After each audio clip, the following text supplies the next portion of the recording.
ਰੋਜ਼ਾਨਾ ਲੋਕਨਾਥ ਟੀਵੀ ਦਾ special programme ਖਬਰ ਸਵੇਰ ਦੇਖ ਰਹੇ ਹੋ ਤੁਸੀਂ ਤੇ ਮੈਂ ਹਾਂ ਲਖਵਿੰਦਰ ਸਿੰਘ ਮਾਨ ਲੈ ਕੇ ਹਾਜ਼ਰ ਹਾਂ ਪੰਜਾਬ ਦੀ ਰਾਜਨੀਤੀ ਦੀਆਂ ਕੁਝ ਵੱਡੀਆਂ ਤੇ ਅਹਿਮ ਖਬਰਾਂ। ਖਬਰ ਇਹ ਕਿ ਇੱਕ ਲੰਮੀ ਕਸ਼ਮਕਸ਼ ਤੋਂ ਬਾਅਦ ਇੱਕ ਲੰਮੀ ਖਿੱਚੋਤਾਣ ਤੋਂ ਬਾਅਦ ਆਖਿਰ ਪੰਜਾਬ ਨੂੰ ਨਵਾਂ ਮੰਤਰੀ ਮੰਡਲ ਮਿਲ ਗਿਆ। ਕੱਲ ਸ਼ਾਮ ਨੂੰ ਪੰਜਾਬ ਦੇ ਮੰਤਰੀ ਮੰਡਲ ਦਾ ਵਿਸਥਾਰ ਹੋ ਚੁੱਕਿਆ ਹੈ। ਨਵੇਂ ਮੰਤਰੀਆਂ ਨੇ ਸਹੁੰ ਚੁੱਕ ਲਈ ਹੈ, ਜਿਨ੍ਹਾਂ ਦੇ ਵਿੱਚ 7 ਨਵੇਂ ਚਿਹਰੇ ਵੀ ਸ਼ਾਮਲ ਕਰ ਲਏ ਗਏ ਨੇ। ਸੋ ਅੱਜ ਮੰਤਰੀ ਮੰਡਲ ਦੀ ਪਹਿਲੀ ਮੀਟਿੰਗ ਹੋਣ ਜਾ ਰਹੀ ਹੈ। 10:30 ਵਜੇ ਸੀਐਮ ਚੰਨੀ ਨੇ ਕੈਬਨਿਟ ਦੀ ਪਹਿਲੀ ਮੀਟਿੰਗ ਸੱਦੀ ਹੈ।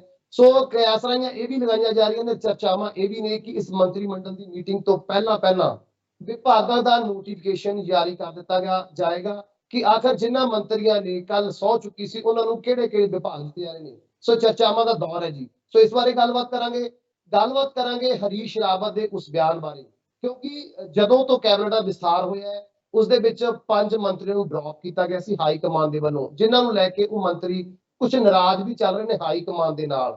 ਸੋ ਉਹਨਾਂ ਦੀ ਕੀ ਨਾਰਾਜ਼ਗੀ ਤੇ ਉਸ ਨਾਰਾਜ਼ਗੀ ਸੰਬੰਧੀ ਹਰੀਸ਼ ਰਾਵਤ ਨੇ ਕੀ ਬਿਆਨ ਦਿੱਤੇ ਨੇ, ਇਸ ਬਾਰੇ ਵੀ ਗੱਲਬਾਤ ਕਰਾਂਗੇ ਪੰਜਾਬ ਬੰਦ ਦੀ, ਕਿਉਂਕਿ ਇੰਡੀਆ ਬੰਦ ਦੀ, ਭਾਰਤ ਬੰਦ ਦੀ ਕਿਸਾਨਾਂ ਦੇ ਵੱਲੋਂ 3 ਕਾਲੇ ਕਾਨੂੰਨਾਂ ਦੇ ਵਿਰੋਧ ਦੇ ਵਿੱਚ ਅੱਜ ਪੂਰਾ ਭਾਰਤ ਬੰਦ ਕੀਤਾ ਗਿਆ।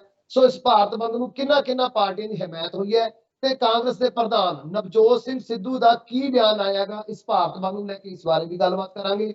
ਗੱਲਬਾਤ ਕਰਨ ਦੇ ਲਈ ਮੇਰੇ ਨਾਲ ਜੁੜੇ ਹੋਏ ਨੇ ਡਾਕਟਰ ਭੀਮਿੰਦਰ। ਸੋ ਸਭ ਤੋਂ ਪਹਿਲਾਂ ਡਾਕਟਰ ਸਾਹਿਬ ਦਾ ਸਵਾਗਤ ਕਰਾਂਗੇ। ਡਾਕਟਰ ਸਾਹਿਬ ਸਵਾਗਤ ਹੈ ਜੀ। ਬਹੁਤ ਸ਼ੁਕਰੀਆ, ਮਿਹਰਬਾਨੀ, ਧੰਨਵਾਦ ਮਾਨ ਸਾਹਿਬ। ਸੋ ਡਾਕਟਰ ਸਾਹਿਬ ਇੱਕ ਲੰਮੇ ਰੇੜਕੇ ਤੋਂ ਬਾਅਦ, ਇੱਕ ਲੰਮੀ ਕਸ਼ਮਕਸ਼ ਤੋਂ ਬਾਅਦ, ਇੱਕ ਲੰਮੀ ਖਿੱਚੋਤਾਣ ਤੋਂ ਬਾਅਦ ਕਾਫੀ ਮਾਥਾਪੱਚੀ ਹੁੰਦੀ ਰਹੀ ਹੈ ਪਿਛਲੇ ਹਫ਼ਤੇ ਦੇ ਵਿੱਚ, ਆਖਰ ਪੰਜਾਬ ਨੂੰ ਨਵਾਂ ਮੰਤਰੀ ਮੰਡਲ ਮਿਲ ਗਿਆ। ਸੋ ਮੰਤਰੀ ਮੰਡਲ ਮਿਲਿਆ ਜਿਹਦੇ ਵਿੱਚ 7 ਨਵੇਂ ਚਿਹਰੇ ਸ਼ਾਮਲ ਵੀ ਕੀਤੇ ਗਏ ਨੇ, ਜਿਨ੍ਹਾਂ ਦੇ ਵਿੱਚ ਕੁਝ ਮੰਤਰੀਆਂ ਦਾ ਜੋ ਮੰਤਰੀ ਬਣੇ ਨੇ ਜੀ, ਜਿਹਨਾਂ ਨੂੰ ਸਹੁੰ ਚੁਕਾਈ ਗਿਆ, ਉਹਨਾਂ ਦੇ ਵਿੱਚ ਜੇਕਰ ਰਾਣਾ ਗੁਰਜੀਤ ਦੀ ਗੱਲ ਕਰੀਏ, ਉਹਨਾਂ ਦਾ ਵਿਰੋਧ ਵੀ ਹੋਇਆ ਸੀਗਾ ਦੁਆਬੇ ਦੇ ਕੁਝ ਵਿਧਾਇਕਾਂ ਦੇ ਵੱਲੋਂ, ਲੇਕਿਨ ਇਸ ਸਾਰੇ ਵਿਰੋਧ ਦੇ ਬਾਵਜੂਦ ਆਖਿਰ ਉਹਨਾਂ ਨੇ ਵੀ ਸਹੁੰ ਚੁੱਕ ਲਈ ਹੈਗੀ।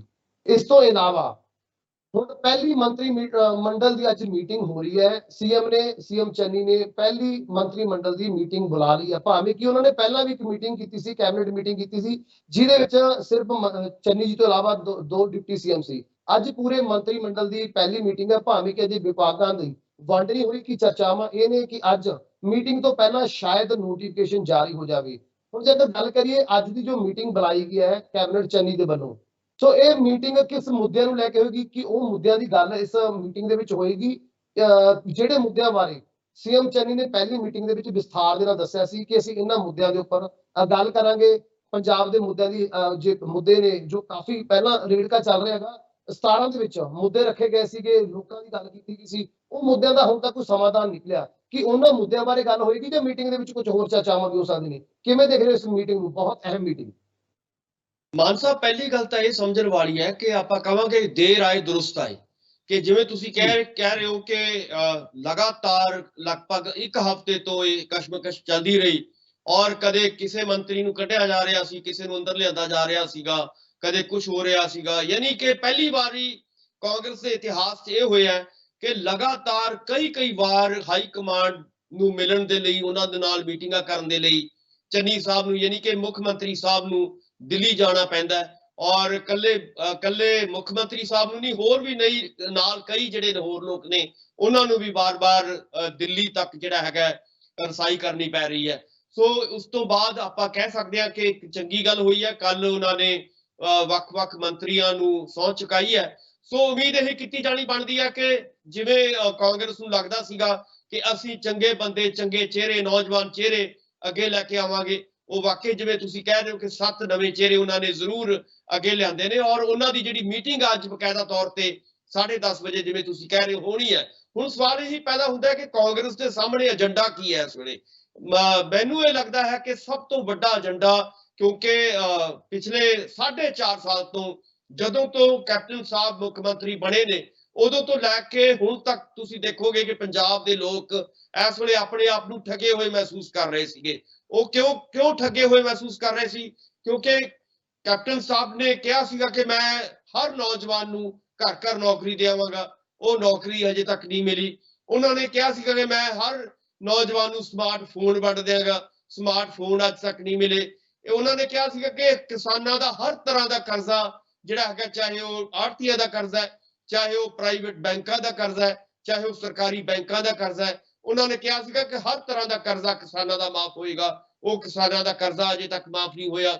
ਇਸੇ ਤਰ੍ਹਾਂ ਪੈਨਸ਼ਨਾਂ ਬਾਰੇ ਗੱਲ ਕੀਤੀ ਸੀਗੀ ਕਿ 2500 ਰੁਪਇਆ ਪੈਨਸ਼ਨ ਮੈਂ ਦੇਵਾਂਗਾ, ਉਹ ਜਿਹੜੀ ਹੈਗੀ ਅਜੇ ਤੱਕ ਵਿੱਚ ਹੀ ਲਟਕਦਾ ਹੈ। ਸੋ ਕਹਿਣ ਤੋਂ ਭਾਵ ਹੈ ਕਿ ਇਸ ਤੋਂ ਇਲਾਵਾ ਵੀ ਸ਼੍ਰੀ ਗੁਟਕਾ ਸਾਹਿਬ ਨੂੰ ਹੱਥ 'ਚ ਫੜ ਕੇ ਉਹਨਾਂ ਨੇ ਕਿਹਾ ਸੀਗਾ ਕਿ 4 ਹਫ਼ਤਿਆਂ ਦੇ ਵਿੱਚ ਮੈਂ ਨਸ਼ੇ ਦਾ ਲੱਕ ਤੋੜ ਦਿਆਂਗਾ।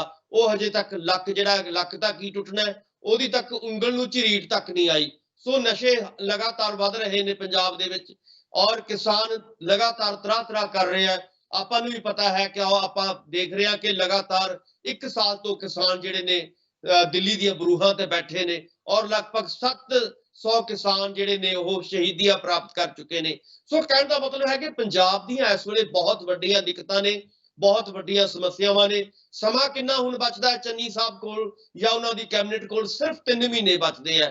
ਯਾਨੀ ਕਿ 90 ਦਿਨਾਂ ਦੇ ਵਿੱਚ ਤੁਸੀਂ ਇਹ ਵੱਡੇ ਵਾਅਦੇ ਜਿਹੜੇ ਆਪਾਂ ਗਿਣਾਏ ਨੇ ਉਹ ਤੁਸੀਂ ਕਰਕੇ ਵਿਖਾਉਣੇ ਆ। ਔਰ ਲੋਕ ਇਸ ਵੇਲੇ ਇਹ ਮਹਿਸੂਸ ਕਰ ਰਹੇ ਨੇ ਕਿ ਤੁਸੀਂ ਚਲੋ ਬਾਕੀ ਤਾਂ ਗੱਲਾਂ ਛੱਡੋ, 18 ਨੁਕਾਤੀ ਪ੍ਰੋਗਰਾਮ ਹੀ ਹੱਲ ਕਰਵਾ ਦਿਓ। ਯਾਨੀ ਕਿ ਕਹਿਣ ਤੋਂ ਮਤਲਬ ਹੈ ਕਿ 18 ਨੁਕਾਤੀ ਪ੍ਰੋਗਰਾਮ ਜਿਹੜਾ ਕਿਸੇ ਵੇਲੇ ਕੈਪਟਨ ਸਾਹਿਬ ਨੂੰ ਦਿੱਤਾ ਗਿਆ ਸੀਗਾ, ਹੁਣ ਤਾਂ 5 ਨੁਕਾਤੀ ਦੀ ਗੱਲ ਆ ਗਈ ਹੈ ਜੀ। 18 ਨੁਕਾਤੀ ਵੀ ਛੱਡੋ, 5 ਨੁਕਾਤੀ ਦੀ ਗੱਲ ਆ ਗਈ ਹੈ, ਜਿਹਦੇ ਵਿੱਚ ਸਭ ਤੋਂ ਅਹਿਮ ਮੁੱਦਾ ਰੱਖਿਆ ਹੈ ਬਰਗਾੜੀ ਦਾ। ਬਿਲਕੁਲ। ਉਸ ਤੋਂ ਬਾਅਦ ਅਸੀਂ ਕਹਿੰਦੇ ਉਹ ਲੋਕਾਂ ਨੇ ਕਿਹਾ ਕਿ ਚਲੋ ਹੁਣ 18 ਨਹੀਂ ਤਾਂ 5 ਕਰਾ ਦਿਓ। ਯਾਨੀ ਕਿ ਕਹਿਣ ਦਾ ਮਤਲਬ ਹੈ ਕਿ 5 ਨੁਕਾਤੀ ਪ੍ਰੋਗਰਾਮ ਵੀ ਜੇ ਤੁਸੀਂ ਹੱਲ ਕਰ ਦੋਗੇ, ਜਿਹਦੇ ਵਿੱਚ ਤੁਸੀਂ ਕਹਿ ਰਹੇ ਹੋ ਕਿ ਜਿਹੜੇ ਬੁਨਿਆਦੀ ਮੁੱਦੇ ਕੀ ਨੇ, ਕਿ ਬਰਗਾੜੀ ਕਾਂਡ ਦਾ ਮੁੱਦਾ ਜਿਹੜਾ ਹੈਗਾ ਬਹੁਤ ਇੰਪੋਰਟੈਂਟ ਮੁੱਦਾ ਹੈ, ਉਹ ਤੁਹਾਨੂੰ ਹੱਲ ਕਰਾਉਣਾ ਪਏਗਾ। ਇਸੇ ਤਰ੍ਹਾਂ ਤੁਸੀਂ ਕਹਿ ਸਕਦੇ ਹੋ ਕਿ ਬਿਜਲੀ ਸਮਝੌਤਿਆਂ ਦਾ ਮੁੱਦਾ ਜਿਹੜਾ ਹੈਗਾ ਬਹੁਤ ਇੰਪੋਰਟੈਂਟ ਹੈ, ਕਿਉਂਕਿ ਆਪਾਂ ਨੂੰ ਵੀ ਪਤਾ ਹੈ ਕਿ ਬਿਜਲੀ ਹਰ ਸ਼ਖਸ ਨੂੰ, ਹਰ ਜਿਹੜਾ ਹੈਗਾ ਵਰਤਣ ਵਾਲੇ ਜਿਹੜਾ ਬਿਜਲੀ ਨੂੰ ਵਰਤਦਾ ਹੈ ਇਸ ਵੇਲੇ, ਉਹਨੂੰ ਕਿੰਨੀ ਮਹਿੰਗੀ ਬਿਜਲੀ ਪੈ ਰਹੀ ਹੈ, ਉਹਦਾ ਮੁੱਦਾ ਹੈ। ਪ੍ਰਾਈਵੇਟ ਕੰਪਨੀਆਂ ਨਾਲ ਸਮਝੌਤਿਆਂ ਨੂੰ ਤੁਸੀਂ ਰੱਦ ਕਰਨ ਬਾਰੇ ਕਿਹਾ ਸੀਗਾ, ਉਹ ਤੁਸੀਂ ਰੱਦ ਕਰਨ ਦੀ ਗੱਲ ਕਹਿ ਸਕਦੇ ਹੋ। ਇਸ ਤੋਂ ਇਲਾਵਾ ਹੋਰ ਬੜੇ ਜਿਹੜੇ ਮੁੱਦੇ ਨੇ, ਆਪਾਂ ਨੂੰ ਪਤਾ ਹੈ ਕਿ ਲਗਾਤਾਰ ਕੱਲ ਵੀ ਤੁਸੀਂ ਦੇਖਿਆ ਹੋਵੇਗਾ ਕਿ ਮੁੱਖ ਮੰਤਰੀ ਚੰਨੀ ਸਾਹਿਬ ਜਿਹੜੇ ਨੇ ਉਹ ਬਠਿੰਡੇ ਜ਼ਿਲ੍ਹੇ ਦੇ ਵਿੱਚ ਜਾਂਦੇ ਨੇ, ਔਰ ਜਿਹੜੀ ਉੱਥੇ ਗ੍ਰੀਨ ਸੁੰਡੀ ਹੈ, ਹਰੀ ਸੁੰਡੀ ਹੈ, ਉਹਦੇ ਕਰਕੇ ਸਾਡਾ ਜਿਹੜਾ ਨਰਮਾ ਔਰ ਕਪਾਹ ਜਿਹੜੀ ਹੈਗੀ ਤਬਾਹ ਹੋਈ ਹੈ, ਉਹਨੂੰ ਨਜਿੱਠਣ ਦਾ ਮਸਲਾ ਹੈ ਕਿ ਉਸ ਤਬਾਹੀ ਨੂੰ ਕਿਵੇਂ ਨਜਿੱਠਿਆ ਜਾਏਗਾ। ਔਰ ਇਸੇ ਤਰ੍ਹਾਂ ਹੋਰ ਬਹੁਤ ਸਾਰੇ ਜਿਹੜੇ ਮਸਲੇ ਨੇ ਬੁਨਿਆਦੀ ਤੌਰ ਤੇ, ਉਹ ਤੁਸੀਂ ਜਿਹੜੇ ਨੇ ਉਹ ਤੁਹਾਨੂੰ ਨਜਿੱਠਣੇ ਪੈਣਗੇ ਮਾਨ ਸਾਹਿਬ। ਸੋ ਇਸ ਮਤਲਬ ਕਹਿਣ ਦਾ ਮਤਲਬ ਜਿਹੜੀ ਮੀਟਿੰਗ ਹੋਏਗੀ, ਚਾਹੇ ਵਿਭਾਗ ਅਜੇ ਨਹੀਂ ਮਿਲੀ, ਅੱਜ ਇਹ ਮੇਨ ਮੁੱਦੇ, ਇਹ 5 ਨੁਕਾਤੀ ਮੁੱਦੇ ਜਾਂ ਮੇਨ ਮੁੱਦਿਆਂ ਦੀ ਗੱਲ ਚੱਲੇਗੀ, ਚਰਚਾ ਹੋਏਗੀ, ਕਿਉਂਕਿ ਐਲਾਨ ਤਾਂ ਪਹਿਲਾਂ ਹੀ ਚੰਨੀ ਜੀ ਕਰ ਚੁੱਕੇ ਨੇ ਜੀ।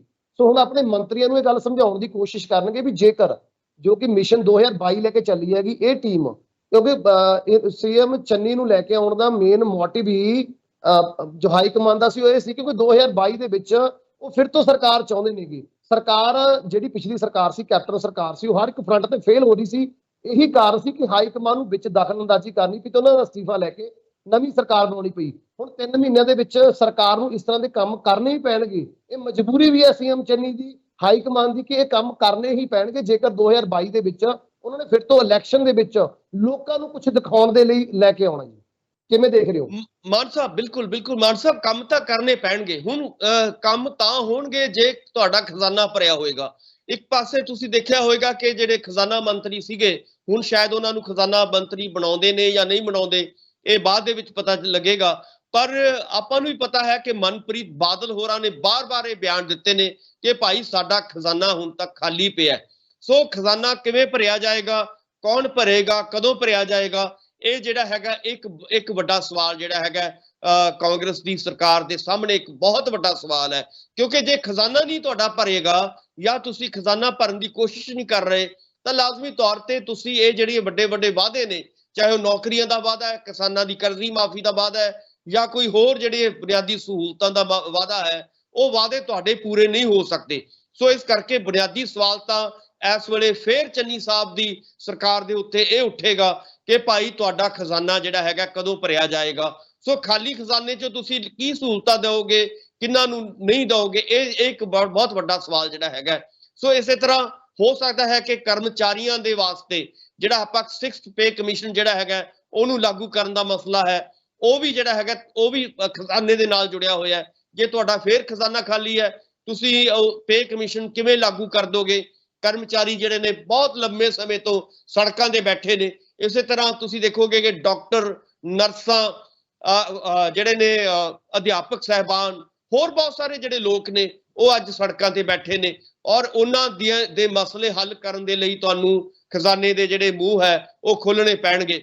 ਸੋ ਇਸ ਕਰਕੇ ਉਮੀਦ ਇਹੀ ਕੀਤੀ ਜਾਣੀ ਬਣਦੀ ਹੈ ਕਿ ਕਿਵੇਂ ਨਾ ਕਿਵੇਂ ਖਜ਼ਾਨੇ ਨੂੰ ਭਰਨ ਦੀ ਵੀ ਕੋਸ਼ਿਸ਼ ਹੋਏਗੀ, ਔਰ ਨਾਲ ਦੀ ਨਾਲ ਜਿਹੜੇ ਵੱਖ-ਵੱਖ ਵਰਗ, ਜਿਹੜੇ ਵੱਖ-ਵੱਖ ਲੋਕ ਜਿਹੜੇ ਨੇ ਉਹ ਸੜਕਾਂ ਤੇ ਬੈਠੇ ਨੇ, ਉਹਨਾਂ ਦੇ ਮਸਲੇ ਵੀ ਹੱਲ ਕਰਨ ਦੀ ਜਿਹੜੀ ਹੈਗੀ ਹੈ ਬਹੁਤ ਵੱਡੀ ਲੋੜ ਹੈ। ਔਰ ਇਹ ਲੋੜ ਕਿਵੇਂ ਪੂਰੀ ਕੀਤੀ ਜਾਂਦੀ ਹੈ ਉਹਨਾਂ ਦੀ, ਔਰ ਕਿਵੇਂ ਵਾਅਦੇ ਪੂਰੇ ਕੀਤੇ ਜਾਂਦੇ ਨੇ, ਬਹੁਤ ਵੱਡੇ ਚੈਲੰਜ ਜਿਹੜੇ ਨੇ ਚੰਨੀ ਸਾਹਿਬ ਦੀ ਕੈਬਨਿਟ ਦੇ ਉੱਤੇ ਹੈਗੇ ਨੇ।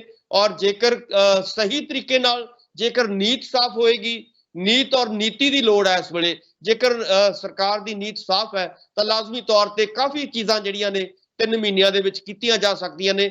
ਪਰ ਜਿਵੇਂ ਕੱਲ ਇੱਕ ਕਿਸਾਨ ਨੇ ਕਿਹਾ ਸੀਗਾ, ਬਹੁਤ ਵਧੀਆ ਗੱਲਾਂ ਕਿਸਾਨ ਨੇ ਕੀਤੀਆਂ ਜਦੋਂ ਉਹ ਚੰਨੀ ਸਾਹਿਬ ਨੂੰ ਮਿਲ ਰਹੇ ਸੀਗੇ, ਤਾਂ ਉਹਨਾਂ ਨੇ, ਕਿਸਾਨ ਨੇ ਕਿਹਾ ਸੀਗਾ ਕਿ ਭਾਈ ਤੁਹਾਡਾ ਜਿਹੜਾ ਵਿਚਕਾਰਲਾ ਜਿਹੜਾ ਲੋਕ ਨੇ, ਜਿਹੜੀ ਖਾਸ ਤੌਰ ਤੇ ਅਫਸਰਸ਼ਾਹੀ ਹੈ ਜਾਂ ਜਿਹੜੇ ਹੋਰ ਜਿੱਥੋਂ ਤੁਸੀਂ ਪੈਸੇ ਦਿੰਦੇ ਹੋ ਸਾਨੂੰ, ਉਹ ਉੱਥੇ ਜਿਹੜੇ ਕੱਲ ਵਿਚੋਲਿਆਂ ਦੀ ਗੱਲ ਹੋਈ ਸੀ, ਹਾਂ ਬਿਲਕੁਲ, ਪੈਸੇ ਖਾ ਰਹੇ ਨੇ, ਉਹ ਜਿਹੜੇ ਵਿਚਕਾਰਲੇ ਵਿਚੋਲੇ ਨੇ, ਜਿੰਨੀ ਦੇਰ ਤੁਸੀਂ ਉਹਨਾਂ ਨੂੰ ਖਤਮ ਨਹੀਂ ਕਰਦੇ ਉਨੀ ਦੇਰ ਇਹ ਜਿਹੜਾ ਪੈਸਾ ਹੈ ਇਹ ਲੋਕਾਂ ਕੋਲੇ ਨਹੀਂ ਪਹੁੰਚ ਸਕਦਾ, ਨਾ ਕਿਸਾਨਾਂ ਕੋਲੇ ਪਹੁੰਚ ਸਕਦਾ ਹੈ, ਨਾ ਹੋਰ ਲੋਕਾਂ ਕੋਲੇ ਪਹੁੰਚ ਸਕਦਾ ਹੈ। ਸੋ ਇੱਕ ਵੱਡੀ ਸਮੱਸਿਆ, ਮੇਰਾ ਕਹਿਣ ਦਾ ਮਤਲਬ ਇਹੀ ਹੈ ਕਿ ਅੱਜ ਮੁੱਖ ਮੰਤਰੀ ਦੇ ਸਾਹਮਣੇ ਇਹ ਹੈ ਕਿ ਇਹ ਜਿਹੜੇ ਵਿਚੋਲੇ ਨੇ, ਜਿਹੜੇ ਪੈਸੇ ਖਾਂਦੇ ਨੇ, ਰਿਸ਼ਵਤਖੋਰੀ ਹੈ ਜਿਹੜੀ ਪੰਜਾਬ ਦੇ ਵਿੱਚ ਬਹੁਤ ਵੱਡੇ ਪੱਧਰ ਤੇ ਛਾਈ ਹੋਈ ਹੈ, ਉਸ ਰਿਸ਼ਵਤਖੋਰੀ ਨੂੰ ਇਹਨਾਂ 3 ਮਹੀਨਿਆਂ ਦੇ ਵਿੱਚ ਕਿਵੇਂ ਖਤਮ ਕੀਤਾ ਜਾਏਗਾ? ਇਹ ਯਾਨੀ ਕਿ ਬਹੁਤ ਵੱਡੇ ਵੱਡੇ ਪਹਾੜਾਂ ਜਿਹੜੇ ਸਵਾਲ ਹੈਗੇ ਆ, ਉਹਨਾਂ ਨੂੰ ਹੱਲ ਕਰਨ ਦੇ ਲਈ ਵੀ ਜਿਹੜਾ ਹੈਗਾ ਇੱਕ ਟੀਮ ਵਰਕ ਦੀ ਲੋੜ ਹੈ, ਇੱਕ ਚੰਗੀ ਨੀਤੀ ਦੀ ਲੋੜ ਹੈ, ਔਰ ਚੰਗੀ ਨੀਤ ਦੀ ਲੋੜ ਹੈ। ਔਰ ਜੇਕਰ ਇਹ ਤਿੰਨੇ ਚੀਜ਼ਾਂ ਮਿਲਦੀਆਂ ਨੇ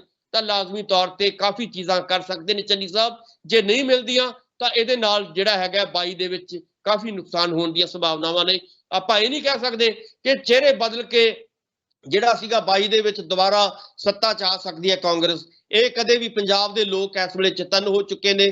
ਪੰਜਾਬ ਦੇ ਲੋਕ ਇਹ ਨਹੀਂ ਚਾਹਣਗੇ ਕਿ ਤੁਸੀਂ ਜੇਕਰ ਮੁੱਖ ਮੰਤਰੀ ਦਾ ਚਿਹਰਾ ਬਦਲ ਦਿਓ ਜਾਂ ਮਿਨਿਸਟਰਾਂ ਦੇ ਚਿਹਰੇ ਬਦਲ ਦਿਓ, ਮਿਨਿਸਟਰਾਂ ਦੇ ਜਿਹੜੇ ਪੋਰਟਫੋਲੀਓ ਬਦਲ ਦਿਓ, ਉਹਨਾਂ ਦੀ ਮਿਨਿਸਟਰੀ ਬਦਲ ਦਿਓ, ਇੱਧਰ ਉੱਧਰ ਕਰ ਦਿਓ, ਤਾਂ ਲੋਕ ਜਿਹੜੇ ਨੇ ਤੁਹਾਡੀਆਂ ਗੱਲਾਂ 'ਚ ਆ ਕੇ ਤੁਹਾਨੂੰ 22 ਦੇ ਵਿੱਚ ਵੋਟਾਂ ਪਾ ਦੇਣਗੇ। ਇਦਾਂ ਦੀਆਂ ਕੋਈ ਸੰਭਾਵਨਾਵਾਂ ਨਹੀਂ ਨਜ਼ਰ ਆਉਂਦੀਆਂ।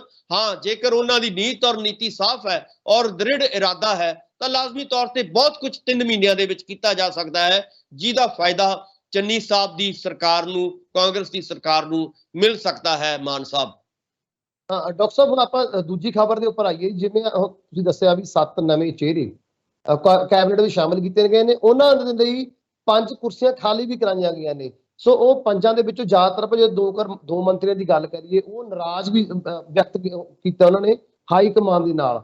ਸੋ ਕੱਲ ਕਹਿੰਦੇ ਹੋਏ, ਚਾਹੇ ਉਹ ਗੁਰਪ੍ਰੀਤ ਕਾਂਗੜ ਦੀ ਗੱਲ ਹੋਵੇ ਜਾਂ ਬਲਵੀਰ ਸਿੰਘ ਸਿੱਧੂ ਦੀ ਗੱਲ ਹੋਵੇ, ਉਹ ਥੋੜੇ ਜਿਹੇ ਨਾਰਾਜ਼ ਦਿਖਾਈ ਦੇ ਰਹੇ ਨੇ। ਹਾਲਾਂਕਿ ਉਹ ਇਹ ਬਿਆਨ ਦਿੰਦੇ ਹੋਏ ਨਜ਼ਰ ਆਏ ਵੀ ਅਸੀਂ ਅੱਜ ਵੀ ਹਾਈ ਕਮਾਨ ਦੇ ਨਾਲ ਖੜੇ ਹਾਂ, ਸੋਨੀਆ ਗਾਂਧੀ ਦੇ ਨਾਲ ਖੜੇ ਹਾਂ, ਲੇਕਿਨ ਉਹਨੇ ਇੱਕ ਨਾਰਾਜ਼ਗੀ ਵਿਅਕਤ ਕੀਤੀ ਵੀ ਅਸੀਂ ਨੇ ਆਪਣੇ ਕੰਮਾਂ ਬਾਰੇ ਗੱਲ ਕੀਤੀ। ਉਹਨਾਂ ਨੇ ਜੀ ਪ੍ਰੈਸ ਕਾਨਫਰੰਸ ਕਰਕੇ ਵੀ ਅਸੀਂ ਇੰਨੇ ਅੱਛੇ ਕੰਮ ਕੀਤੇ, ਚਾਹੇ ਕਾਂਗੜ ਜੀ ਦੀ ਗੱਲ ਕਰੀਏ, ਚਾਹੇ ਸਿੱਧੂ ਸਾਹਿਬ ਦੀ ਗੱਲ ਕਰੀਏ, ਵੀ ਉਹ ਵੀ ਕੰਮ ਅਸੀਂ ਬਹੁਤ ਕੀਤੇ ਸੀ, ਸਾਨੂੰ ਦੱਸਿਆ ਨਹੀਂ ਗਿਆ, ਸਾਨੂੰ ਜਲੀਲ ਕੀਤਾ ਗਿਆ।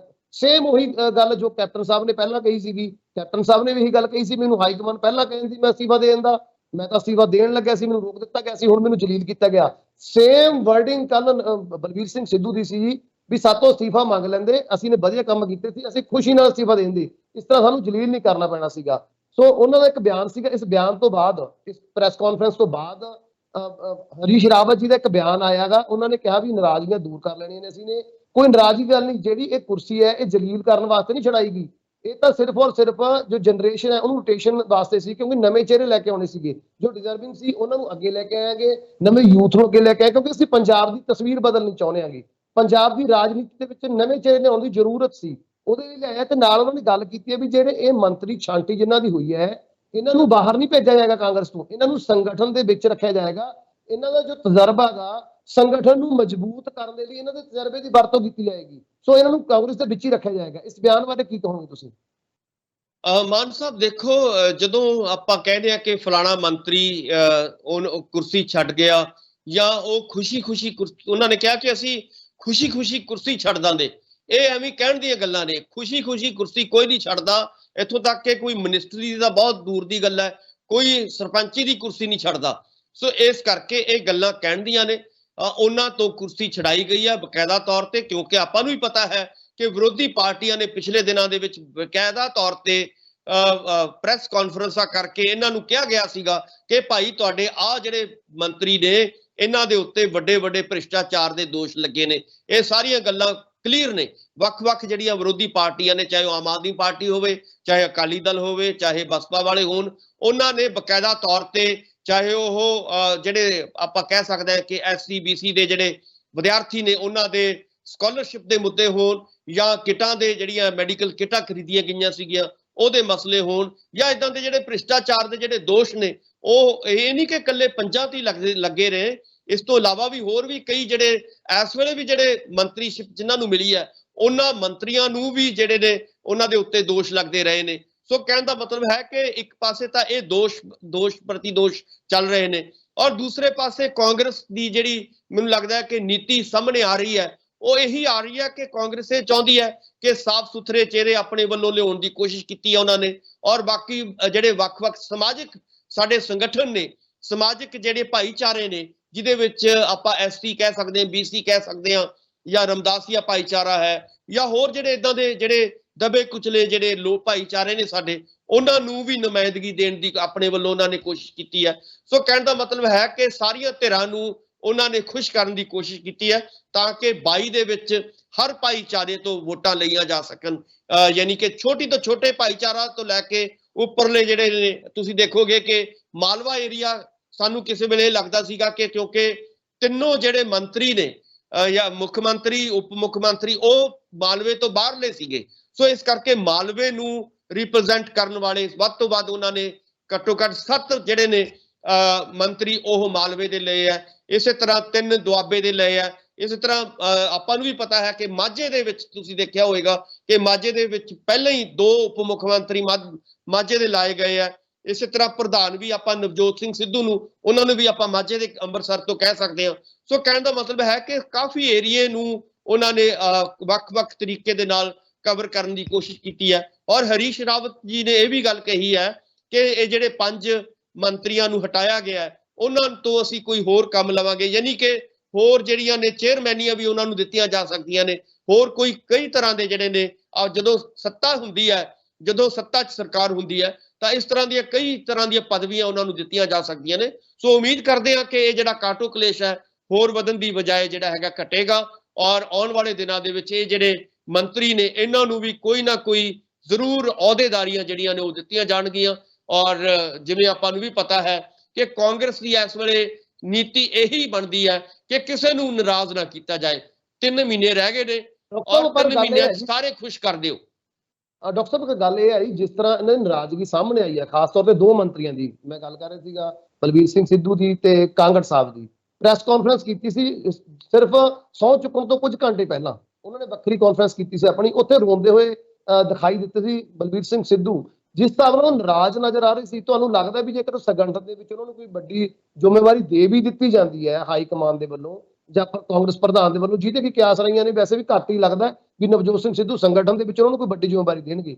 ਮੰਨ ਲਈਏ ਵੀ ਜੇਕਰ ਕੋਈ ਹਾਈ ਕਮਾਨ ਦੇ ਕਹਿਣ ਦੇ ਉੱਪਰ ਨਵਜੋਤ ਸਿੰਘ ਸਿੱਧੂ ਜਾਂ ਹਾਈ ਕਮਾਨ ਉਹਨੂੰ ਕੋਈ ਸੰਗਠਨ ਦੇ ਵਿੱਚ ਵੱਡੀ ਜ਼ਿੰਮੇਵਾਰੀ ਦੇ ਦਿੰਦਾ ਹੈ, ਕਿ ਇਸ ਗੱਲ ਉਹ ਨਿਭਾ ਪਾਉਣਗੇ ਜੀ ਆਪਣੀ ਜ਼ਿੰਮੇਵਾਰੀ ਨੂੰ ਸਹੀ ਤਨਦੇਹੀ ਦੇ ਨਾਲ, ਕਿ ਉਹ ਖੜਨਗੇ ਬਿਲਕੁਲ ਲੀਡਰਸ਼ਿਪ ਦੇ ਨਾਲ, ਕਿਉਂਕਿ ਉਹ ਪਹਿਲਾਂ ਹੀ ਧੜਾ ਵੀ ਤੁਹਾਨੂੰ ਪਤਾ ਥੋੜਾ ਧੜੇਬੰਦੀ ਵੀ ਕਾਂਗਰਸ ਚੱਲ ਰਹੀ ਹੈ, ਵੀ ਉਹ ਇਹ ਸਾਰੀ ਧੜੇਬੰਦੀ ਉੱਪਰ ਉੱਠ ਕੇ ਹਾਈ ਕਮਾਨ ਨੂੰ, ਚਾਹੇ ਉਹ ਵਾਰ-ਵਾਰ ਇਹ ਗੱਲ ਕਹਿ ਰਹੇ ਨੇ ਵੀ ਹਾਈ ਕਮਾਨ ਦੇ ਫੈਸਲੇ ਦੇ ਨਾਲ ਖੁਸ਼ ਹੈ, ਹਾਈ ਕਮਾਨ ਦੇ ਨਾਲ ਖੜੇ ਹੈ, ਚਾਹੇ ਨਾਰਾਜ਼ ਵੀ ਜ਼ਾਹਰ ਕਰ ਰਹੇ ਨੇ ਕਿ ਉਹ ਹਾਈ ਕਮਾਨ ਦੇ ਹੁਕਮ ਨੂੰ ਮੰਨਦੇ ਹੋਏ ਸੰਗਠਨ ਦੇ ਲਈ ਤਨਦੇਹੀ ਨਾਲ ਕੰਮ ਕਰਨਗੇ ਜਾਂ ਨਹੀਂ, ਇਹ ਵੀ ਸ਼ੰਕਾ ਦਾ ਵਿਸ਼ਾ ਹੈ ਜੀ। ਮਾਨ ਸਾਹਿਬ ਦੇਖੋ, ਤਨਦੇਹੀ ਨਾਲ ਕੰਮ ਕਰਨਾ ਜਾਂ ਨਾ ਕਰਨਾ ਇਹ ਤਾਂ ਉਹਨਾਂ ਦਾ ਸਮਾਂ ਦੱਸੇਗਾ, ਪਰ ਮੈਂ ਇਹ ਕਹਿਣਾ ਚਾਹੁੰਦਾ ਕਿ ਉਹਨਾਂ ਨੂੰ ਸਬਰ ਦਾ ਘੁੱਟ ਤਾਂ ਪੀਣਾ ਹੀ ਪਏਗਾ। ਜਿਵੇਂ ਆਪਾਂ ਨੇ ਦੇਖਿਆ ਕਿ ਕੈਪਟਨ ਸਾਹਿਬ ਨੇ ਸਬਰ ਦਾ ਘੁੱਟ ਪੀ ਲਿਆ, ਔਰ ਉਹਨਾਂ ਨੇ ਹੁਣ ਕੀ ਕਰ ਰਹੇ ਨੇ, ਉਹ ਹੁਣ ਇਸ ਵੇਲੇ ਆਪਣੇ ਸਿਸਮਾ ਫਾਰਮ ਦੇ ਵਿੱਚ ਆਨੰਦ ਲੈ ਰਹੇ ਨੇ, ਆਪਣੇ ਦੋਸਤਾਂ ਦੇ ਨਾਲ ਪਾਰਟੀਆਂ ਕਰ ਰਹੇ ਨੇ। ਸੋ ਕਹਿਣ ਦਾ ਮਤਲਬ ਹੈ ਕਿ ਜੇਕਰ ਹਾਈ ਕਮਾਂਡ ਨਹੀਂ ਚਾਹੁੰਦੀ ਇਹਨਾਂ ਨੂੰ ਅੱਗੇ ਲਿਆਉਣਾ, ਇਹਨਾਂ ਨੂੰ ਫੇਸ ਬਣਾਉਣਾ, ਤਾਂ ਇਹਨਾਂ ਨੂੰ ਸਬਰ ਤਾਂ ਕਰਨਾ ਹੀ ਪਏਗਾ। ਔਰ ਜਿੱਥੇ ਵੀ ਇਹਨਾਂ ਦੀ ਡਿਊਟੀ ਲਗਾਈ ਜਾਂਦੀ ਹੈ ਉੱਥੇ ਚਾਹੇ ਉਹ ਕੰਮ ਕਰਨ ਜਾਂ ਨਾ ਕਰਨ, ਉੱਥੇ ਉਹਨਾਂ ਨੂੰ ਰਹਿਣਾ ਪਏਗਾ, ਇਹ ਉਹਨਾਂ ਦੀ ਮਜਬੂਰੀ ਹੈ। ਸੋ ਇਸ ਕਰਕੇ ਉਹਨਾਂ ਨੂੰ ਵੀ ਪਤਾ ਹੈ ਕਿ ਅਸੀਂ ਹਾਈ ਕਮਾਂਡ ਦੀ ਸ਼ਹਿ ਤੋਂ ਬਿਨਾ ਅਸੀਂ ਅੱਗੇ ਨਹੀਂ ਵੱਧ ਸਕਦੇ। ਸੋ ਇਸ ਕਰਕੇ ਉਹਨਾਂ ਨੂੰ ਸਬਰ ਦਾ ਘੁੱਟ ਪੀ ਲਿਆ। ਕੱਲ ਵੀ ਇਸੇ ਲਈ ਉਹਨਾਂ ਦੇ ਅੱਖਾਂ 'ਚ ਹੰਝੂ ਸੀਗੇ।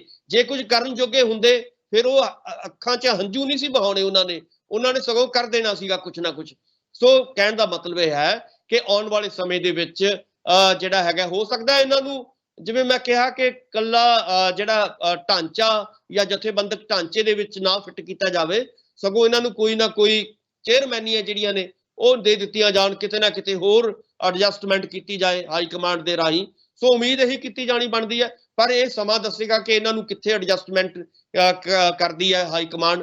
ਪਰ ਫਿਲਹਾਲ ਇਹਨਾਂ ਨੂੰ ਜਿਹੜਾ ਹੈਗਾ ਇੱਥੇ ਰਹਿਣਾ ਪਏਗਾ, ਬਾਹਰ ਜਾਣਾ ਪਏਗਾ। ਆਪਣੀ ਕੁਰਸੀਆਂ ਛੱਡੀਆਂ ਪਈਆਂ ਨੇ। ਉਹ ਦਰਦ, ਜਿਵੇਂ ਤੁਸੀਂ ਕਿਹਾ, ਉਹ ਜਿਹੜਾ ਦਰਦ ਹੈ ਹੰਝੂਆਂ ਦੇ ਰਾਹੀਂ ਕੱਲ ਬਿਆਨ ਕੀਤਾ ਗਿਆ, ਪਰ ਇਹ ਦਰਦ ਜਿਹੜਾ ਹੈਗਾ ਇਦਾਂ ਹੀ ਜਿਹੜਾ ਹੈਗਾ ਚੱਲਦਾ ਰਹੇਗਾ। 3-4 ਮਹੀਨੇ ਇਦਾਂ ਹੀ ਜਿਹੜਾ ਹੈਗਾ ਕੱਢਣ ਦੀ ਕੋਸ਼ਿਸ਼ ਹੋਏਗੀ ਕਾਂਗਰਸ ਦੇ ਰਾਹੀਂ। ਔਰ ਕਾਂਗਰਸ ਹੁਣ ਨਵੇਂ ਚਿਹਰਿਆਂ ਨੂੰ ਅੱਗੇ ਲਿਆ ਕੇ 22 ਦੇ ਵਿੱਚ ਜਿਹੜੀ ਹੈਗੀ ਆਪਣਾ ਵੋਟ ਬੈਂਕ ਸਾਬਤ ਕਰਨਾ ਚਾਹੁੰਦੀ ਹੈ, ਵੋਟ ਬੈਂਕ ਨੂੰ ਪੱਕਿਆ ਕਰਨਾ ਚਾਹੁੰਦੀ ਹੈ, ਵੋਟ ਬੈਂਕ ਨੂੰ ਅੱਗੇ ਲਿਜਾਣਾ ਚਾਹੁੰਦੀ ਹੈ। ਸੋ ਹੁਣ ਇਸ ਸਾਰੀ ਕਾਰਵਾਈ ਨੂੰ ਪੰਜਾਬ ਦੇ ਲੋਕ ਕਿਵੇਂ ਸਮਝਦੇ ਨੇ, ਪੰਜਾਬ ਦੇ ਲੋਕ ਪੋਜ਼ਿਟਿਵ ਲੈ ਰਹੇ ਨੇ ਜਾਂ ਨੈਗੇਟਿਵ ਲੈ ਰਹੇ ਨੇ, ਇਹ ਤਾਂ ਹੁਣ 22 ਦਾ ਸਮਾਂ ਦੱਸੇਗਾ। ਪਰ ਫਿਲਹਾਲ ਕਾਂਗਰਸ ਨੇ ਇਹ ਕੋਸ਼ਿਸ਼ ਕੀਤੀ ਹੈ ਕਿ ਅਸੀਂ ਜਿਹੜੀਆਂ ਪੁਰਾਣੀਆਂ ਨਾਰਾਜ਼ਗੀਆਂ ਨੇ 4.5 ਸਾਲ ਦੀਆਂ, ਲੋਕਾਂ ਦੇ ਵਿੱਚ ਜਿਹੜੀ ਨਿਰਾਸ਼ਾ ਫੈਲੀ ਹੋਈ ਸੀਗੀ ਕਾਂਗਰਸ ਦੇ ਪ੍ਰਤੀ ਜਾਂ ਖਾਸ ਤੌਰ ਤੇ ਕੈਪਟਨ ਸਾਹਿਬ ਦੇ ਪ੍ਰਤੀ, ਉਸ ਨਿਰਾਸ਼ਾ ਨੂੰ ਦੂਰ ਕਰਨ ਦੀ ਕੋਸ਼ਿਸ਼ ਆਪਣੇ ਵੱਲੋਂ ਚੰਨੀ ਸਾਹਿਬ ਦੇ ਰਾਹੀਂ, ਉਹਨਾਂ ਦੀ ਕੈਬਨਿਟ ਦੇ ਰਾਹੀਂ ਜ਼ਰੂਰ ਕੀਤੀ ਜਾ ਰਹੀ ਹੈ। ਔਰ ਇਹ ਪਰ ਇਹਦਾ ਨਤੀਜਾ ਜਿਹੜਾ ਹੈਗਾ ਇਹ ਸਾਨੂੰ 22 ਦੇ ਵਿੱਚ ਹੀ ਸਾਹਮਣੇ ਆਏਗਾ। ਮਾਨ ਸਾਹਿਬ, ਡਾਕਟਰ ਸਾਹਿਬ, ਹੁਣ ਆਪਾਂ ਤੀਸਰੀ ਵੱਡੀ ਖਬਰ ਵੱਲ ਆਈਏ ਜੀ। ਅੱਜ ਭਾਰਤ ਬੰਦ ਹੈ, ਕਿਸਾਨਾਂ ਨੇ ਭਾਰਤ ਬੰਦ ਦਾ ਸੱਦਾ ਦਿੱਤਾ ਸੀ, ਜਿਸ ਨੂੰ ਵਧੀਆ ਹੁੰਗਾਰਾ ਵੀ ਮਿਲ ਰਿਹਾ ਹੈ। ਤੇ ਨਾਲ ਹੁਣ ਆਪਾਂ ਗੱਲ ਕਰੀਏ ਨਵਜੋਤ ਸਿੰਘ ਸਿੱਧੂ ਦੇ ਬਿਆਨ ਦੀ, ਇਸ ਭਾਰਤ ਬੰਦ ਨੂੰ ਲੈ ਕੇ ਉਹਨਾਂ ਨੇ ਆਪਣੀ ਪੂਰਨ ਸਹਿਮਤੀ ਜਤਾਈ ਹੈ ਜੀ, ਕਿਸਾਨਾਂ ਦੇ ਨਾਲ ਹਮਾਇਤ ਦਿੰਦੇ ਹੋਏ ਨਜ਼ਰ ਆਏ ਨੇ। ਉਹ ਕਹਿੰਦੇ ਵੀ ਅਸੀਂ ਕਿਸਾਨਾਂ ਦੇ ਨਾਲ ਪਹਿਲੇ ਦਿਨ ਤੋਂ ਆ, ਅਸੀਂ ਉਹਨਾਂ ਦੇ ਬੰਦ ਨੂੰ ਸਮਰਥਨ ਦਿੰਦੇ ਹੈਗਾ। ਇਹ ਕਾਲੇ ਕਾਨੂੰਨਾਂ ਨੂੰ ਖਤਮ ਕਰ ਦੇਣਾ ਚਾਹੀਦਾ ਸਰਕਾਰ ਵੱਲੋਂ, ਸੈਂਟਰ ਸਰਕਾਰ ਦੇ ਵੱਲੋਂ। ਸੋ ਪੂਰਨ ਤੌਰ ਤੇ ਹਮਾਇਤ ਦਿੰਦੇ ਹੋਏ ਨਜ਼ਰ ਆ ਰਹੇ ਨੇ। ਲੇਕਿਨ ਉੱਥੇ ਹੀ ਬੀਜੇਪੀ ਦੇ ਆਗੂਆਂ ਵੱਲੋਂ ਬਿਆਨ ਆ ਰਹੇ ਨੇ ਕਿ ਇਹ ਜਿਹੜਾ ਭਾਰਤ ਬੰਦ ਹੈ ਇਹ ਨਹੀਂ ਹੋਣਾ ਚਾਹੀਦਾ ਸੀ, ਕਿਉਂਕਿ ਜਿਹੜੇ 3 ਕਾਲੇ ਕਾਨੂੰਨਾਂ ਦੀ ਗੱਲ ਕਰ ਰਹੇ ਨੇ, ਪਹਿਲਾਂ ਤਾਂ ਉਹ ਨਕਾਰ ਰਹੇ ਨੇ ਵੀ ਜਿਹੜੇ 3 ਕਾਨੂੰਨ ਨੇ ਕਾਲੇ ਹੀ ਨਹੀਂ ਹੈਗੇ। ਬੀਜੇਪੀ ਦੇ ਲੀਡਰਾਂ ਦੀ ਗੱਲ ਕਰ ਰਹੇ ਆ ਜੀ। ਤੇ ਉਸ ਤੋਂ ਬਾਅਦ ਅੱਜ ਉਹਨਾਂ ਦੇ ਇੱਕ ਵੱਡੇ ਆਗੂ ਦਾ ਬਿਆਨ ਆ ਰਿਹਾ ਹੈ ਵੀ ਇਹ ਜਿਹੜਾ ਭਾਰਤ ਬੰਦ ਹੈ ਇਹ ਭਾਰਤ ਬੰਦ ਨਹੀਂ, ਇਹ ਤਾਂ ਗੁੰਡਾਗਰਦੀ ਹੈ ਕਿਸਾਨਾਂ ਦੀ, ਕਿਉਂਕਿ ਅਜੇ ਤੱਕ ਇਹ ਕਾਨੂੰਨ ਲਾਗੂ ਹੀ ਨਹੀਂ ਕੀਤੇ ਗਏ। ਫਿਰ ਇਹਨਾਂ ਦਾ ਵਿਰੋਧ ਕਿਉਂ ਹੋ ਰਿਹਾ ਤੇ ਭਾਰਤ ਬੰਦ ਜਿਹੜਾ ਹੋ ਰਿਹਾ ਨਿਰੀ ਗੁੰਡਾਗਰਦੀ ਹੈ। ਇਹਨਾਂ ਦੋ ਅਲੱਗ-ਅਲੱਗ ਬਿਆਨਾਂ ਨੂੰ ਕਿਵੇਂ ਦੇਖ ਰਹੇ ਹੋਗੇ? ਮਾਨ ਸਾਹਿਬ, ਪਹਿਲੀ ਗੱਲ ਤਾਂ ਆਪਾਂ ਗੁੰਡਾਗਰਦੀ ਦੇ ਮੀਨਿੰਗ ਸਮਝਦੇ ਹਾਂ। ਗੁੰਡਾਗਰਦੀ ਉਹ ਹੁੰਦੀ ਹੈ ਜਿਹੜੀ ਤੁਹਾਨੂੰ ਧੱਕੇ ਦੇ ਨਾਲ ਜਦੋਂ ਕੋਈ ਚੀਜ਼ ਅਸੀਂ ਕਰਦੇ ਹਾਂ ਉਹਨੂੰ ਅਸੀਂ ਗੁੰਡਾਗਰਦੀ ਕਹਿੰਦੇ ਹਾਂ। ਜਿਹੜੇ ਹਿੰਦੁਸਤਾਨ ਦੇ ਕਿਸਾਨ ਨੇ, ਚਾਹੇ ਪੰਜਾਬ ਦੇ ਕਿਸਾਨ ਨੇ, ਹਰਿਆਣੇ ਦੇ ਕਿਸਾਨ ਨੇ, ਯੂਪੀ ਦੇ ਕਿਸਾਨ ਨੇ, ਉਹਨਾਂ ਨੇ ਅੱਜ ਤੱਕ ਨਹੀਂ ਕਿਹਾ ਕਿ ਸਾਨੂੰ 3 ਜਿਹੜੇ ਕਾਨੂੰਨਾਂ ਦੀ ਲੋੜ ਹੈ। ਉਹਨਾਂ ਨੂੰ ਧੱਕੇ ਨਾਲ ਮੋਦੀ ਗਵਰਨਮੈਂਟ ਨੇ ਕਿਹਾ, ਮੋਦੀ ਸਰਕਾਰ ਨੇ ਕਿਹਾ ਕਿ ਅਸੀਂ ਤਾਂ ਤੁਹਾਨੂੰ ਇਹ 3 ਕਾਲੇ ਕਾਨੂੰਨ ਜਿਹੜੇ ਨੇ ਦੇਣੇ ਨੇ। ਔਰ ਇਸ ਕਰਕੇ ਤੁਹਾਨੂੰ ਪਤਾ ਹੈ ਕਿ ਉਹ ਆਰਡੀਨੈਂਸ ਜਾਰੀ ਕੀਤੇ ਗਏ, ਕਾਨੂੰਨ ਬਣ ਗਏ। ਜੇ ਹਜੇ ਤੱਕ ਕਾਨੂੰਨ ਬਣ ਗਏ, ਤੁਸੀਂ ਇਹ ਕਹਿੰਦੇ ਹੋ ਕਿ ਇੱਕ ਪਾਸੇ ਉਹ ਕਹਿੰਦੇ ਨੇ ਰੱਦ ਹੋ ਗਏ, ਯਾਨੀ ਕਿ ਮੈਨੂੰ ਇਹ ਸਮਝ ਨਹੀਂ ਆ ਰਹੀ ਜਿਹੜੇ ਬੀਜੇਪੀ ਦੇ ਲੀਡਰ ਕਹਿ ਰਹੇ ਨੇ। ਇੱਕ ਪਾਸੇ ਤਾਂ ਚਾਹੇ ਉਹ ਲੋਕ ਸਭਾ ਦੀ ਗੱਲ ਹੋਵੇ ਚਾਹੇ ਉਹ ਰਾਜ ਸਭਾ ਦੇ ਵਿੱਚ ਉਹਨਾਂ ਨੇ ਬਕਾਇਦਾ ਬਹਿਸਾਂ ਤੋਂ ਬਿਨਾਂ ਹੀ ਕਾਨੂੰਨ ਲਾਗੂ ਕਰਵਾਤੇ, ਬਹਿਸ ਵੀ ਨਹੀਂ ਕਰਵਾਈ ਵੱਖ-ਵੱਖ ਪਾਰਟੀਆਂ ਦੇ ਨਾਲ, ਜਿਹੜੀ ਕਿ ਬਣਦੀ ਹੈ। ਜੇਕਰ ਕੋਈ ਵੀ ਕਾਨੂੰਨ ਲਾਗੂ ਹੁੰਦੇ ਨੇ ਤਾਂ ਬਕਾਇਦਾ ਤੌਰ ਤੇ ਚਾਹੇ ਉਹ ਰਾਜ ਸਭਾ ਹੋਵੇ ਚਾਹੇ ਲੋਕ ਸਭਾ ਹੋਵੇ, ਉਹਨਾਂ ਦੇ ਵਿੱਚ ਬਹਿਸ ਹੁੰਦੀ ਹੈ। ਪਰ ਇਹਨਾਂ ਕਾਨੂੰਨਾਂ ਬਾਰੇ ਕੀ ਹੋਇਆ ਕਿ ਬਿਨਾਂ ਬਹਿਸ ਤੋਂ ਪਾਸ ਕਰਵਾਏ ਗਏ। ਔਰ ਦੂਜੀ ਵੱਡੀ ਜਿਹੜੀ ਗੁੰਡਾਗਰਦੀ ਇਹ ਕੀਤੀ ਗਈ ਕਿ ਕਿਸੇ ਵੀ ਲੋਕਾਂ ਤੋਂ, ਕਿਸੇ ਵੀ, ਚਾਹੇ ਕਿਸਾਨਾਂ ਦੀਆਂ ਜਥੇਬੰਦੀਆਂ ਹੋਣ ਚਾਹੇ ਵੱਖ-ਵੱਖ ਸਟੇਟਾਂ ਦੀਆਂ ਸਰਕਾਰਾਂ ਹੋਣ, ਉਹਨਾਂ ਤੋਂ ਪੁੱਛਿਆ ਤੱਕ ਨਹੀਂ ਗਿਆ। ਔਰ ਇਹ ਉਹਨਾਂ ਦੇ ਕਾਨੂੰਨ ਜਿਹੜੇ ਨੇ ਲਾਗੂ ਕੀਤੇ ਗਏ। ਔਰ ਆਪਾਂ ਨੂੰ ਵੀ ਪਤਾ ਹੈ ਕਿ ਜਿਹੜੇ ਖੇਤੀ ਦਾ ਮਸਲਾ ਹੈ ਉਹ ਸਟੇਟ ਦਾ ਮਸਲਾ ਹੁੰਦਾ ਹੈ। ਸਾਡਾ ਸੰਵਿਧਾਨ ਕੀ ਕਹਿੰਦਾ ਕਿ ਖੇਤੀ ਬਾਰੇ ਜਿਹੜੇ ਵੀ ਕਾਨੂੰਨ ਤੁਸੀਂ ਬਣਾਉਣੇ ਆ ਉਹ ਸਟੇਟਾਂ ਬਣਾਉਣਗੀਆਂ। ਇਹਦਾ ਮਤਲਬ ਕੀ ਹੈ ਕਿ ਫੈਡਰਲਿਜ਼ਮ ਨੂੰ ਬਹੁਤ ਵੱਡਾ ਖਤਰਾ ਇਸ ਵੇਲੇ ਖੜਾ ਹੋ ਗਿਆ। ਸੋ ਇਸ ਕਰਕੇ ਫੈਡਰਲਿਜ਼ਮ ਦੀ ਜਿਹੜੀ ਉਲੰਘਣਾ ਹੋਈ ਹੈ, ਸੰਵਿਧਾਨ ਦੀ ਉਲੰਘਣਾ ਹੋਈ ਹੈ, ਲੋਕਾਂ ਦੇ ਲੋਕਤੰਤਰੀ ਹੱਕ ਜਿਹੜੇ ਨੇ, ਕਿਸਾਨ ਜਿਹੜੇ ਨੇ, ਕਿਸਾਨ ਕੀ ਚਾਹੁੰਦੇ ਨੇ ਉਹਨਾਂ ਨੂੰ ਪੁੱਛਿਆ ਨਹੀਂ ਗਿਆ। ਇਸ ਕਰਕੇ ਉਹਨਾਂ ਦੇ ਲੋਕਤੰਤਰੀ ਅਧਿਕਾਰਾਂ ਦੀ ਉਲੰਘਣਾ ਹੋਈ ਹੈ। ਸੋ ਮੇਰਾ ਕਹਿਣ ਦਾ ਮਤਲਬ ਹੈ ਕਿ ਇੱਕ ਪਾਸੇ ਤਾਂ ਮੋਦੀ ਸਰਕਾਰ ਹਰ ਚੀਜ਼ ਦੀ ਉਲੰਘਣਾ ਕਰ ਰਹੀ ਹੈ, ਦੂਜੇ ਪਾਸੇ ਇਹ ਕਹਿੰਦੇ ਨੇ ਕਿ ਤੁਹਾਨੂੰ ਅਸੀਂ ਕੁੱਟਣਾ ਵੀ ਹੈ, ਤੁਹਾਨੂੰ ਮਾਰਨਾ ਵੀ ਹੈ, ਤੁਹਾਨੂੰ ਅਸੀਂ ਰੋਣ ਵੀ ਨਹੀਂ ਦੇਣਾ। ਸੋ ਇਸ ਕਰਕੇ ਇਹ ਮੈਨੂੰ ਲੱਗਦਾ ਹੈ ਕਿ ਜਿਹੜੀ ਬੀਜੇਪੀ ਹੈ ਗੁੰਡਾਗਰਦੀ ਦੇ ਉੱਤਰ ਆਈ ਹੈ। ਜਿਵੇਂ ਹਰਿਆਣੇ ਦੇ ਵਿੱਚ ਆਪਾਂ ਨੂੰ ਵੀ ਪਤਾ ਹੈ ਕਿ ਕਿਵੇਂ ਲਾਠੀਆਂ ਬਰਸਾਈਆਂ ਗਈਆਂ ਸੀਗੀਆਂ, ਤੁਹਾਨੂੰ ਯਾਦ ਹੋਏਗਾ ਪਿਛਲੇ ਦਿਨਾਂ ਦੇ ਵਿੱਚ ਕਰਨਾਲ ਦੇ ਵਿੱਚ, ਔਰ ਬਕਾਇਦਾ ਤੌਰ ਤੇ ਆਪਣੇ ਐਸਡੀਐਮ ਨੂੰ ਕਿਹਾਇਆ ਗਿਆ ਕਿ ਕਿਸਾਨਾਂ ਦੇ ਸਿਰ ਦੇ ਉੱਤੇ ਲਾਠੀਆਂ ਮਾਰਨੀਆਂ ਨੇ। ਕੀ ਉਹ ਗੁੰਡਾਗਰਦੀ ਨਹੀਂ ਹੈ? ਕਿਸਾਨਾਂ ਦੇ ਉੱਤੇ ਕੇਸ ਬਣਾਉਣੇ ਗੁੰਡਾਗਰਦੀ ਨਹੀਂ ਹੈ? ਸ਼ਾਂਤਮਈ ਪ੍ਰਦਰਸ਼ਨ ਨੂੰ ਰੋਕਣਾ ਇਹ ਕੀ ਗੁੰਡਾਗਰਦੀ ਨਹੀਂ ਹੈ? ਸੋ ਸਵਾਲ ਇਹ ਪੈਦਾ ਹੁੰਦਾ ਹੈ ਕਿ ਇੱਕ ਪਾਸੇ ਬੀਜੇਪੀ ਸਰਕਾਰ ਹਰ ਤਰਫ ਤੋਂ ਹਰ ਤਰ੍ਹਾਂ ਦੇ ਨਾਲ ਗੁੰਡਾਗਰਦੀ ਕਰ ਰਹੀ ਹੈ, ਔਰ ਜਦੋਂ ਕਿਸਾਨ ਰੌਲਾ ਪਾਉਂਦੇ ਨੇ, ਜਦੋਂ ਕਿਸਾਨ ਜਿਹੜੇ ਨੇ ਆਪਣਾ ਲੋਕਤੰਤਰੀ ਹੱਕ ਨੂੰ ਜਿਹੜੇ ਨੇ ਮੱਦੇ ਨਜ਼ਰ ਰੱਖਦੇ ਹੋਏ ਜਦੋਂ ਉਹ ਸ਼ਾਂਤਮਈ ਤਰੀਕੇ ਦੇ ਨਾਲ ਭਾਰਤ ਬੰਦ ਦਾ ਸੱਦਾ ਦਿੰਦੇ ਨੇ, ਤਾਂ ਉਹਨਾਂ ਨੂੰ ਇਹ ਕਿਹਾ ਜਾ ਰਿਹਾ ਹੈ ਕਿ ਭਾਈ ਤੁਸੀਂ ਗੁੰਡਾਗਰਦੀ ਕਰ ਰਹੇ ਹੋ। ਇਹ ਮੈਨੂੰ ਲੱਗਦਾ ਹੈ ਕਿ ਬਿਲਕੁਲ ਬੇਬੁਨਿਆਦੀ ਗੱਲਾਂ ਨੇ, ਔਰ ਬੀਜੇਪੀ ਨੂੰ ਸੋਚ ਲੈਣਾ ਚਾਹੀਦਾ ਹੈ ਕਿ ਇਹ ਜਿਹੜਾ ਇਹ ਸੰਘਰਸ਼ ਹੈ ਇਹ ਹੁਣ ਕਿਸਾਨਾਂ ਦਾ ਨਹੀਂ ਰਿਹਾ। ਇਹਦੇ ਵਿੱਚ ਹਰ ਵਰਗ ਜਿਹੜਾ ਹੈਗਾ, ਚਾਹੇ ਉਹ ਵਪਾਰੀ ਨੇ, ਚਾਹੇ ਉਹ ਆੜਤੀਏ ਨੇ, ਚਾਹੇ ਉਹ ਮਜ਼ਦੂਰ ਹੈ, ਚਾਹੇ ਉਹ ਦੁਕਾਨਦਾਰ ਹੈ, ਚਾਹੇ ਉਹ ਬੁੱਧੀਜੀਵੀ ਨੇ, ਚਾਹੇ ਉਹ ਕਰਮਚਾਰੀ ਨੇ, ਹਰ ਤਰ੍ਹਾਂ ਦੇ ਲੋਕ ਇਸ ਸੰਘਰਸ਼ ਦੇ ਵਿੱਚ ਸ਼ਾਮਲ ਹੋ ਚੁੱਕੇ ਨੇ। ਸੋ ਚੰਗੀ ਗੱਲ ਤਾਂ ਇਹੀ ਹੈ ਕਿ ਬੀਜੇਪੀ ਜਿਹੜੀ ਹੈਗੀ ਆ ਲੋਕਾਂ ਦੇ ਇਸ ਗੁੱਸੇ ਨੂੰ ਸਮਝੇ, ਔਰ 22 ਦੀਆਂ ਚੋਣਾਂ ਤੋਂ ਪਹਿਲਾਂ ਇਹ ਜਿਹੜੇ ਨੇ ਇਹ ਸਾਰੇ ਤਿੰਨੇ ਕਾਲੇ ਕਾਨੂੰਨ ਜਿਹੜੇ ਨੇ ਉਹ ਰੱਦ ਹੋਣੇ ਚਾਹੀਦੇ ਨੇ, ਔਰ ਇਸ ਤੋਂ ਇਲਾਵਾ ਐਮਐਸਪੀ ਵਾਲਾ ਨਵਾਂ ਕਾਨੂੰਨ ਜਿਹੜਾ ਹੈਗਾ ਬਣਨਾ ਚਾਹੀਦਾ ਹੈ। ਇਹਦੇ ਵਿੱਚ ਹੀ ਬੀਜੇਪੀ ਦਾ ਭਲਾ ਹੈ, ਔਰ ਜੇਕਰ ਬੀਜੇਪੀ ਇਹ ਗੱਲਾਂ ਨਹੀਂ ਕਰਦੀ, ਇਹ ਤਿੰਨ ਕਾਲੇ ਕਾਨੂੰਨ ਨਹੀਂ ਜਿਹੜੇ ਹੈਗੇ ਰੱਦ ਕਰਦੀ, ਤਾਂ ਲਾਜ਼ਮੀ ਤੌਰ ਤੇ 22 ਦੇ ਵਿੱਚ ਤੁਸੀਂ ਇਹਦਾ ਰਿਜ਼ਲਟ ਜਿਹੜਾ ਹੈਗਾ ਉਹ ਦੇਖਣ ਨੂੰ ਤੁਹਾਨੂੰ ਮਿਲੇਗਾ।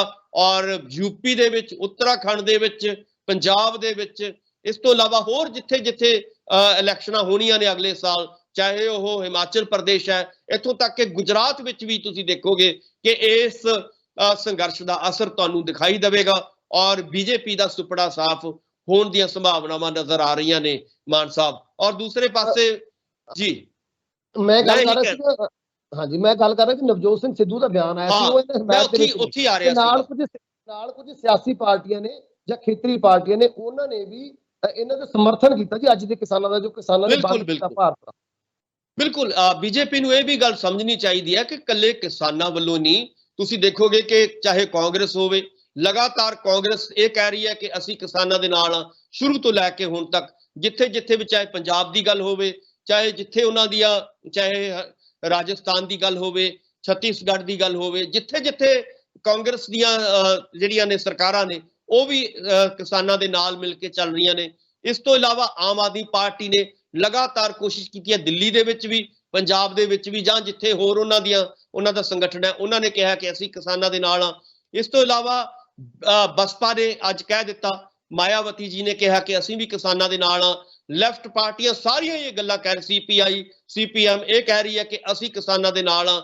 ਯਾਨੀ ਕਿ ਮੇਰਾ ਕਹਿਣ ਦਾ ਮਤਲਬ ਹੈ, ਚਾਹੇ ਛੋਟੀਆਂ ਪਾਰਟੀਆਂ ਨੇ, ਚਾਹੇ ਭਾਰਤ ਦੀਆਂ ਵੱਡੀਆਂ ਪਾਰਟੀਆਂ ਨੇ, ਹਰ ਪਾਰਟੀ ਇਹ ਕਹਿ ਰਹੀ ਹੈ ਕਿ ਅਸੀਂ ਕਿਸਾਨਾਂ ਦੇ ਨਾਲ ਮੋਢੇ ਦੇ ਨਾਲ ਮੋਢਾ ਲਾ ਕੇ ਖੜੇ ਹਾਂ। ਅਸੀਂ ਭਾਰਤ ਬੰਦ ਦਾ ਜਿਹੜਾ ਹੈਗਾ ਸੱਦੇ ਦਾ ਸਮਰਥਨ ਕਰਦੇ ਹਾਂ, ਔਰ ਕਿਸਾਨਾਂ ਦੇ ਨਾਲ ਖੜ ਕੇ ਅਸੀਂ ਸੰਘਰਸ਼ ਜਿਹੜਾ ਹੈਗਾ ਲੜ ਰਹੇ ਹਾਂ। ਸੋ ਇਸ ਕਰਕੇ ਮੈਂ ਇਹ ਕਹਿਣਾ ਚਾਹੁੰਦਾ ਕਿ ਬੀਜੇਪੀ ਨੂੰ ਖਾਸ ਤੌਰ ਤੇ ਮੋਦੀ ਸਾਹਿਬ ਨੂੰ ਇਹ ਸਮਝ ਲੈਣਾ ਚਾਹੀਦਾ ਹੈ ਕਿ ਜਿਹੜੀ ਗੱਲ ਉਹਨਾਂ ਨੇ ਅੱਜ ਤੋਂ ਕਈ ਮਹੀਨੇ ਪਹਿਲਾਂ ਕਹੀ ਸੀ ਕਿ ਮੈਂ ਇੱਕ ਫੋਨ ਕਾਲ ਦੀ ਦੂਰੀ ਤੇ ਆ, ਉਹ ਫੋਨ ਕਾਲ ਆਉਣਾ ਚਾਹੀਦਾ ਹੈ, ਔਰ ਸੱਦੇ ਦੇ ਲਈ, ਸੰਵਾਦ ਦੇ ਲਈ ਕਿਸਾਨਾਂ ਨੂੰ ਬੁਲਾਉਣਾ ਚਾਹੀਦਾ ਹੈ। ਟੇਬਲ ਟਾਕ ਹੋਣੀ ਚਾਹੀਦੀ ਹੈ, ਔਰ ਉਸ ਟੇਬਲ ਟਾਕ ਦੇ ਵਿੱਚੋਂ ਕੋਈ ਹੱਲ ਜਿਹੜਾ ਹੈਗਾ, ਕੋਈ ਇਹਨਾਂ ਦਾ ਮਸਲਿਆਂ ਦਾ ਹੱਲ ਜਿਹੜਾ ਹੈਗਾ ਉਹ ਜ਼ਰੂਰ ਨਿਕਲਣਾ ਚਾਹੀਦਾ ਹੈ। ਅੱਜ ਦੇ ਬੰਦ ਤੋਂ ਬਾਅਦ ਮੈਨੂੰ ਲੱਗਦਾ ਹੈ ਕਿ ਜ਼ਰੂਰ ਬੀਜੇਪੀ ਇਹ ਗੱਲ ਸਿੱਖੇਗੀ, ਕਿਉਂਕਿ ਜਿਉਂ-ਜਿਉਂ 22 ਦੀਆਂ ਚੋਣਾਂ ਦਾ ਸਮਾਂ ਨੇੜੇ ਆਏਗਾ, ਤਿਉਂ-ਤਿਉਂ ਬੀਜੇਪੀ ਲਈ ਖਤਰਾ ਖੜਾ ਹੋਏਗਾ ਇਹ ਸੰਘਰਸ਼। ਸੋ ਇਸ ਕਰਕੇ ਬੀਜੇਪੀ ਨੂੰ ਸਮਝ ਕੇ ਜਿਹੜਾ ਹੈਗਾ, ਸੋਚ ਸਮਝ ਤੋਂ ਕੰਮ ਲੈਣਾ ਚਾਹੀਦਾ ਹੈ। ਇਦਾਂ ਦੇ ਬਿਆਨਬਾਜ਼ੀ ਜਿਹੜੀ ਕਰ ਰਹੇ ਨੇ ਉਹਦੇ ਨਾਲ ਕਿਸਾਨ ਹੋਰ ਭਟਕਣਗੇ। ਜਿਹੜੀ ਤੁਸੀਂ ਗੱਲ ਕਰ ਰਹੇ ਹੋ ਕਿ ਜਿੱਦਾਂ ਦੀ ਬਿਆਨਬਾਜ਼ੀ ਉਹ ਕਹਿ ਰਹੇ ਨੇ ਕਿ ਕਿਸਾਨ ਗੁੰਡਾਗਰਦੀ ਕਰ ਰਹੇ ਨੇ, ਤਾਂ ਮੈਨੂੰ ਲੱਗਦਾ ਕਿ ਕਿਸਾਨਾਂ ਕੋਲੇ ਕੀ ਆ, ਵਿਚਾਰਿਆਂ ਕੋਲੇ ਨਾ ਕੁਝ, ਉਹਨਾਂ ਕੋਲੇ ਡੰਡੇ ਨੇ, ਨਾ ਕੁਝ ਹੋਰ ਆ, ਉਹਨਾਂ ਕੋਲੇ ਸਿਰਫ ਝੰਡੇ ਨੇ। ਔਰ ਸਰਕਾਰ ਕੋਲੇ ਕੀ ਹੈ? ਸਰਕਾਰ ਕੋਲੇ ਹਰ ਤਰ੍ਹਾਂ ਦੀ ਤਾਕਤ ਹੈ, ਹਰ ਚੀਜ਼ ਉਹਨਾਂ ਕੋਲੇ, ਪੁਲਿਸ ਉਹਨਾਂ ਦੀ ਹੈ, ਫੌਜ ਉਹਨਾਂ ਦੀ ਹੈ, ਹਰ ਚੀਜ਼ ਉਹਨਾਂ ਦੀ ਹੈ, ਕਾਨੂੰਨ ਉਹਨਾਂ ਦੇ ਪੱਖ 'ਚ ਨੇ। ਸੋ ਮੇਰਾ ਕਹਿਣ ਦਾ ਮਤਲਬ ਹੈ ਕਿ ਸਰਕਾਰ ਨੂੰ ਜਿਹੜੀ ਹੈਗੀ ਹੈ ਭਾਰਤ ਦੇ ਲੋਕਾਂ ਦੀ, ਕਿਸਾਨਾਂ ਦੀ, ਅੰਨਦਾਤਾ ਜਿਹਦੇ ਰੋਟੀ ਕਰਕੇ ਉਹ ਆਪਣਾ ਢਿੱਡ ਭਰਦੇ ਆ, ਹਰ ਕੋਈ ਬੰਦਾ ਕਿਸਾਨਾਂ ਦੇ ਕਰਕੇ ਅੱਜ ਢਿੱਡ ਭਰ ਰਿਹਾ ਹੈ। ਜੇ ਆਪਾਂ ਕਹਿੰਦੇ ਕਿ ਅੱਜ ਅਸੀਂ ਜਿਉਂਦੇ ਹਾਂ ਤਾਂ ਕਿਸਾਨਾਂ ਕਰਕੇ ਜਿਉ ਰਹੇ ਹਾਂ, ਕਿਉਂਕਿ ਅਸੀਂ ਰੋਟੀ ਉਹਨਾਂ ਦੀ ਖਾਂਦੇ ਹਾਂ। ਔਰ ਜੇ ਅਸੀਂ ਉਹਨਾਂ ਦੀ ਗੱਲ ਨਹੀਂ ਸੁਣਾਂਗੇ ਤਾਂ ਲਾਜ਼ਮੀ ਤੌਰ ਤੇ ਜਿਹੜਾ ਹੈਗਾ ਬਹੁਤ ਵੱਡਾ ਸੰਕਟ ਆਉਣ ਦੀਆਂ ਸੰਭਾਵਨਾਵਾਂ ਨੇ। ਸੋ ਬੀਜੇਪੀ ਨੂੰ ਸਮਝ ਲੈਣਾ ਚਾਹੀਦਾ ਹੈ ਕਿ ਕਿਸਾਨਾਂ ਦੇ ਨਾਲ ਗੱਲਬਾਤ ਕਰਕੇ ਇਹਦਾ ਹੱਲ ਜਿਹੜਾ ਹੈ ਜਲਦੀ ਤੋਂ ਜਲਦੀ ਕੀਤਾ ਜਾਵੇ। ਮਾਨ ਸਾਹਿਬ, ਤਾਂ ਡਾਕਟਰ ਸਾਹਿਬ ਤੁਸੀਂ ਇਹਨਾਂ ਅਹਿਮ ਮੁੱਦਿਆਂ ਤੇ ਚਰਚਾ ਕਰਨੀ ਸਾਡੇ ਨਾਲ ਜੁੜੇ, ਉਹਦੇ ਲਈ ਤੁਹਾਡਾ ਬਹੁਤ ਬਹੁਤ ਧੰਨਵਾਦ। ਬਹੁਤ ਬਹੁਤ ਸ਼ੁਕਰੀਆ, ਮਿਹਰਬਾਨੀ, ਧੰਨਵਾਦ। ਸੋ ਇਹ ਸਨ ਡਾਕਟਰ ਭੀਮਿੰਦਰ, ਜਿਨ੍ਹਾਂ ਨੇ ਅੱਜ ਦੇ ਇਹਨਾਂ ਅਹਿਮ ਮੁੱਦਿਆਂ ਉੱਪਰ ਵਿਸਥਾਰ ਦੇ ਨਾਲ ਚਰਚਾ ਕੀਤੀ। ਸਾਨੂੰ ਉਮੀਦ ਹੈ ਤੁਹਾਨੂੰ ਉਹਨਾਂ ਦੁਆਰਾ ਕੀਤੀ ਇਹ ਚਰਚਾ ਬਿਲਕੁਲ ਪਸੰਦ ਆਈ ਹੋਵੇਗੀ। ਸੋ ਤੁਹਾਨੂੰ ਇਹ ਚਰਚਾ ਕਿਸ ਤਰ੍ਹਾਂ ਦੀ ਲੱਗੀ ਸਾਨੂੰ ਕਮੈਂਟ ਕਰਕੇ ਜਰੂਰ ਦੱਸਿਓ। ਸੋ ਅਗਲੇ ਪ੍ਰੋਗਰਾਮ ਦੇ ਵਿੱਚ, ਇਸ ਸਪੈਸ਼ਲ ਪ੍ਰੋਗਰਾਮ ਵਿੱਚ ਫਿਰ ਤੋਂ ਹੋਏਗੀ ਸਾਡੀ ਮੁਲਾਕਾਤ। ਉਦੋਂ ਤੱਕ ਮੈਨੂੰ ਦਿਓ ਇਜਾਜ਼ਤ। ਧੰਨਵਾਦ।